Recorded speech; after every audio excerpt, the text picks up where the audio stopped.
Ασφαλίζουμε τις πόρτες, απομαγνητίζουμε για να μπουν να ξεκλειδώσουν και να ανοίξουν να μπορούν να μπούμε μέσα.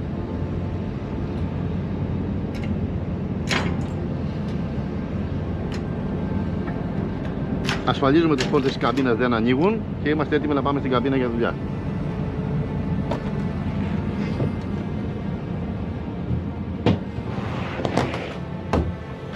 Κλείνουμε την πόρτα, ελέγχουμε τα πάντα, παραλαβή γυρανού κανονικά. Εδώ είναι το πάνελ που δείχνει τις βλάβες της γυρανογέφυρας όταν έχει βλάβη.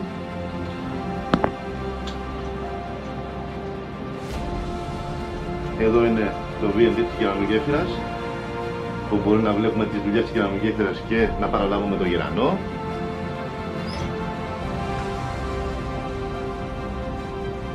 Βλέπουμε εδώ ένα σύρματο, τα κανόδια, τα πάντα, το πάνελ, το Emergency, δουλεύει όλα κομπλέ.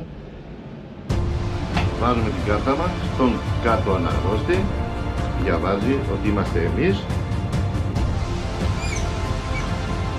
Και εδώ ελέγχουμε το γερανό σε κάθε ζημιά που μπορεί να έχει. Ζημιά στο κάθισμα, ζημιά στην οθόνη χειρισμού. Εάν είναι κάτι χαλασμένο, τικάρουμε τη ζημιά και από εκεί καταγράφεται η βλάβη ώστε να μπορεί να φτιαχτεί.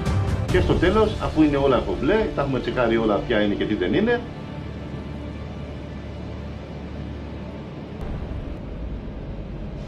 όλες αυτές τις βλάβες, ωραία, send, και μπορούμε να μπούμε μέσα για να παραλάβουμε το γερανό, να ξεκινήσουμε την βάρδια. Login και ξεκινάει να μπει μέσα.